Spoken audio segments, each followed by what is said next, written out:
hero loses his usefulness after defeating the Demon King. Often, they become the next target the king seeks to eliminate. This boy, nailed in midair, is the hero of the Holy Sword, Leonis. After slaying the Demon King, he remained true to his beliefs. He continued to travel the world just as he did in the beginning, hunting down the remnants of demons hiding everywhere. But never in his wildest dreams did he imagine that after a lifetime of fighting to protect humanity, he would be killed by the very people he sought to protect. Your mistake was being more beloved by the people than the king himself. If you had desired status or wealth, perhaps you could have been bribed. Unfortunately, even in death, the hero's body was left exposed in the wilderness. Even the goddess in the heavens could not bear to watch. She had long been disgusted by this ugly world. If nothing changes, then countless more tragic stories like that of the hero will unfold. Thus, the goddess resurrected the hero. She hoped he would stand by her in defying this world. Being a hero is far too dull. Become mine, Leonis.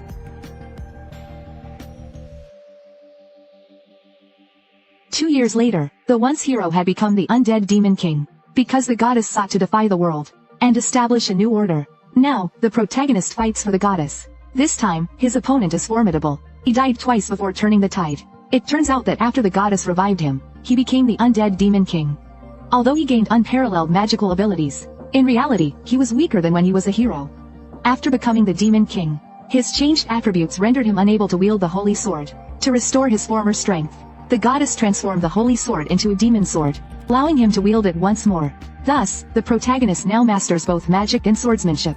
On the surface, he appears to be a mage, but the moment he unsheathes the demon sword, he becomes the strongest swordsman. Years passed. The protagonist's appearance completely changed. Over the years, he conquered vast territories, establishing a powerful demon empire. But the goddess had to leave. Her body was fading. She would reincarnate into the world 1,000 years in the future. The goddess hoped he would find her then, but once reincarnated, she might lose herself. So, she made a request of him. If she became a monster in the future, he must use the demon sword to kill her. Seeing his refusal, the goddess had to change her request. If she truly became a monster in the future, he could use the demon sword's guidance to find her true self. After the goddess reincarnated, the protagonist continued expanding his empire. The pressure was immense. One by one, humanity's 6 heroes abandoned their humanity, becoming apostles of the gods. After obtaining immense power, the 6 heroes led the human army in a counterattack. They fought their way to the protagonist's demon capital. One by one, the outer fortresses fell. Many former comrades perished. The protagonist originally intended to face them in battle, but his subordinates stopped him. He still had an unfulfilled 1,000-year promise with the goddess. If he died now, that promise would never be realized. In the end, the Demon King had no choice but to seal himself away. He would awaken 1,000 years later, to search for the reincarnated goddess. The protagonist was once the strongest hero of the Holy Sword. His entire life was spent fighting for humanity. But because his reputation among the people surpassed the king's, he was betrayed and assassinated by the king. The rebellious goddess had been watching over him, and upon his death, she resurrected him as the undead Demon King. Typically, a hero who turns into a Demon King becomes the strongest. But on that day, as he watched the human coalition invade his demon capital, he did not resist. Instead, he sealed himself away in slumber. Because of his promise to the goddess, he needed to travel to the world 1,000 years later, to find the goddess's reincarnation. 1,000 years later, when the celestial star falls to the earth, the child who serves as the vessel of the goddess will appear. Finding this person is my mission, as long as you remember that. Wait a moment, Roselia, find me.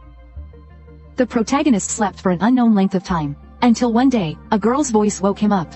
He thought she was a grave robber, and was about to punish her. But then he realized he had returned to a human body, and not just any form, but his exact appearance as a hero. Before he could even process his shock, the girl suddenly hugged him tightly and smothered him unconscious. You're safe now, Big Sis will protect you. Of course, the protagonist couldn't admit that the mighty undead Demon King had fainted from being hugged, so he made an excuse, saying it was hunger from not eating for so long. In that case, this girl was technically his savior. If she hadn't woken him up, he might have actually starved to death in his sleep.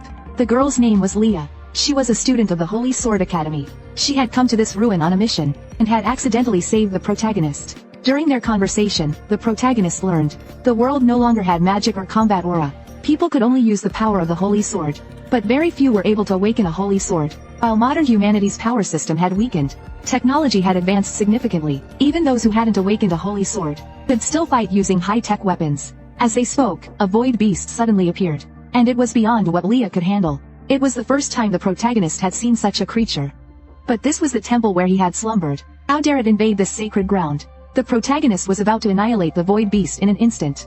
But his oversized clothes made him trip. At that moment, reinforcements arrived and saved them both. Gina, Leah's maid, had already awakened the power of a holy sword.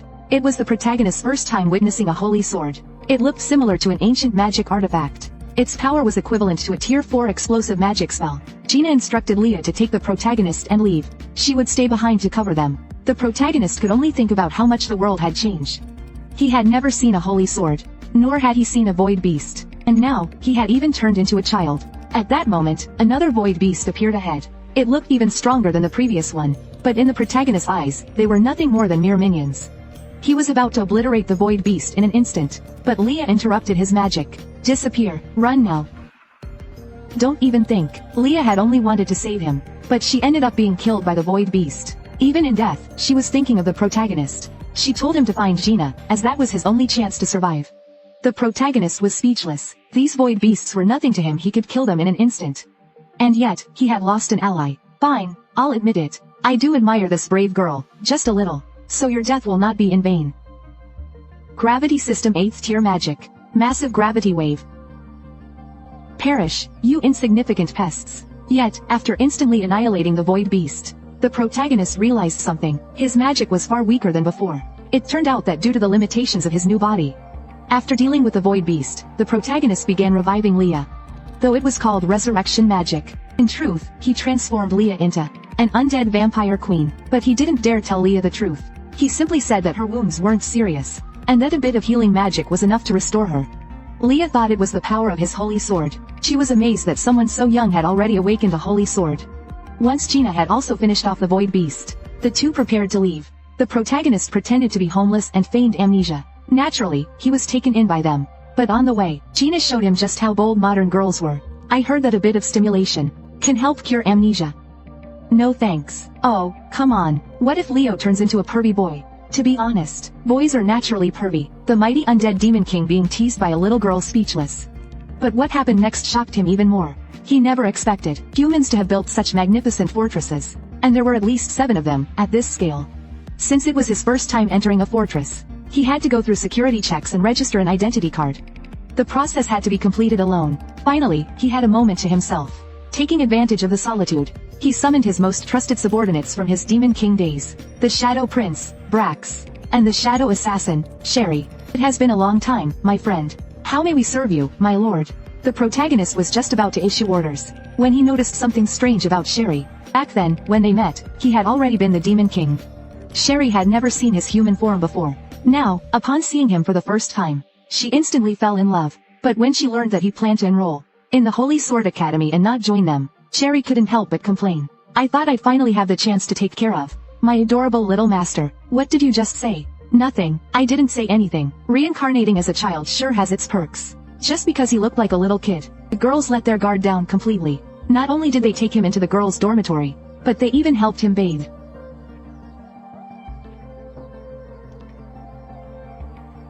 What's wrong, Leo? At first, Leah really just saw him as a little brother. But suddenly, she felt dizzy. An uncontrollable urge to drink blood. After feeding, she was shocked. She felt as if something had changed in her body. The protagonist no longer hid the truth. She had already died in the temple. It was his magic that turned her into his follower. That was how she was brought back to life. But she was no longer human. She had become the highest-ranking undead, the Vampire Queen. Her earlier dizziness was due to a lack of magic power. From now on, if she ran out of magic, she could drink from him. As her master, it was only natural for him to serve as a walking blood bank. In exchange, he could give her any command, and she would have to obey. But that was a little terrifying. If she had to follow every order, did that include perverted ones too? The protagonist insisted he wasn't that kind of person. After bathing, another problem arose: his accommodation. Since it was a girls' dormitory, it was full of female students. And all the bedrooms were occupied. There was no place for him. But the problem wasn't a lack of space. It was that there were too many places to choose from. Every girl wanted him to stay in her room. They were all so enthusiastic. Rejecting any of them would feel awkward. Who could understand such troubles? Want to stay in my room? You can eat my homemade sweets every day. My room is fine too. I'm rarely in my room, so you can use it as you like. You can stay in mine too. I can even tutor you. And no way. Big sis. I think Leo should stay in my room. In the end, the protagonist chose to stay with Leah. After all, they both had secrets to keep. It was safer for them to stay together. That night, the Shadow Wolf delivered intelligence. It had discovered a massive magic crystal beneath the city. The stored magic within it was enough to power the entire city. The protagonist was impressed by this technology. He considered taking it for his Demon King's army. Meanwhile, the maid had also gathered intelligence. For example, she learned that this food called donuts was delicious. The hole in the middle was designed for even heating. The protagonist took a bite. It was indeed sweet. Besides that, she also bought cream puffs, ice cream, and other delicacies that didn't exist 1,000 years ago. The protagonist was annoyed. I told you to gather intelligence, not just eat. Of course not. The maid also discovered no one in this city knew anything about the Demon King or the war from 1,000 years ago. It was as if someone had deliberately erased that history. The sound of running water in the bath caught the maid's attention. She was very curious about the protagonist making Leah his follower, because this meant Leah had taken some of her master's favor away. Are you upset about something? I just don't understand how the Demon King could be such an idiot. Hey, I can hear you. This maid had always been strange. Getting angry at random moments was one thing, but she had never respected him as her master. Leah finished bathing and stepped out. Speaking of which, this follower had a problem too. She treated him like a child. She never kept her guard up around him. She walked around in revealing clothes every day, which made things awkward for him. And as the highest-ranking vampire queen, Leah wasn't even utilizing her full potential. The protagonist intended to train her into one of his strongest warriors. The modern training facilities looked advanced. All the data was neatly displayed, but it lacked a true battlefield atmosphere. So the protagonist set up a magic barrier, then summoned an army of undead soldiers. Now Leah could experience real combat. Boy woke up and found bite marks on him. He questioned the girl. Why do you always drink my blood when I'm asleep?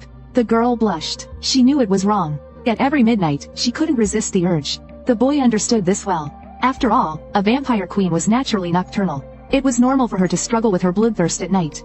As her master, it was actually his duty to provide her with blood. Although it seemed like he was scolding her, he simply wanted her to at least ask first, before drinking his blood. Though they called themselves master and servant, they acted more like a couple. They often went out for casual strolls. One day, Sherry happened to see them. The little maid instantly felt jealous. She worked herself to the bone, taking on jobs just to buy him sweets. Yet, he was completely indulging his new follower. He pampered her like a princess, even carrying things for her. Hiding in the shadows, she watched them leave. Curious, she wondered where they were going. Unable to resist, she secretly followed them. Leah had taken the protagonist to an orphanage restaurant. It was both a restaurant and an orphanage. The owner used the restaurant's income to support the orphans. Leah, technically an orphan herself, often worked there to help take care of the children. This resonated with the protagonist. He, too, had been an orphan in his past life. But he never had such a warm home. However, these kids were quite mischievous. In the blink of an eye, a boy had flipped up Leah's skirt. The protagonist barely held back from blasting him with magic. But after all, they were just children. And since Leah herself wasn't bothered, he let it go. During dinner, the same boy chattered loudly while eating. He sprayed food and saliva all over the protagonist's face. Enraged, he almost slapped the kid. Luckily, there were well-behaved children too. A little girl kindly offered him a handkerchief. Now, this kid was nice, though she blushed whenever he spoke to her. But they couldn't even eat in peace. A massive plant had invaded the city's energy core. As it took control of the magic reactor, a wormhole opened in the sky. Countless void beasts poured into the city. The massive city switched into fortress mode to defend itself. Though the main magic reactor was taken, each section had its own backup energy source.